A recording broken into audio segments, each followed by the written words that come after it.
கணவர் என்ன தெரியுமா செய்வாரு?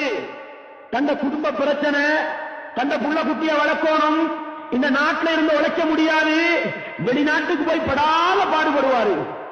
எங்கட பொஞ்சாதிமார் நினைக்கிறாங்களாய்க்கும் எங்கட மாப்பிளமார் வெளிநாட்டுக்கு போய் சொகுசு வாழ்க்கை வாழ்றாங்க. அல்லாஹ் அக்பர் நினைக்காதீங்க சகோதரர்களே. நம்ம மிக குறுகிய காலம் வெளிநாட்டில் இருந்திருக்கிறோம். அந்த நேரத்தில் எங்களுடைய உறவுகள் படுகிற கஷ்டத்தை பார்த்து தனிமையில் கண்ணீர் கூட வடித்திருக்கிறோம். நாங்கள் அந்த அளவு கஷ்டப்படுகிறார்கள். வெயில் பார்ப்பதில்லை, குளிர் பார்ப்பதில்லை, சுமை பார்ப்பதில்லை. குடும்பம் சந்தோஷமாக இருக்க வேண்டும் என்பதற்காக கஷ்டப்பட்டு 2 வருடம் 3 வருடம் உழைத்து போட்டுவிட்டு விடுமுறையில லீவுக்கு வருவாருங்க. விடுமுறையில வீட்டுக்கு வந்தா அந்த பொஞ்சாதி நடந்து கொள்ற முறை, அல்லாஹு அக்பர், அந்த பொஞ்சாதிமார் கணவன்மாரோட நடந்து கொள்ற முறை. ஏண்டா அவன் லீவ்ல வாரான்? 2 மாசம் லீவ்ல போய் மனைவியோட சந்தோஷமா இருந்துட்டு வருவோம்.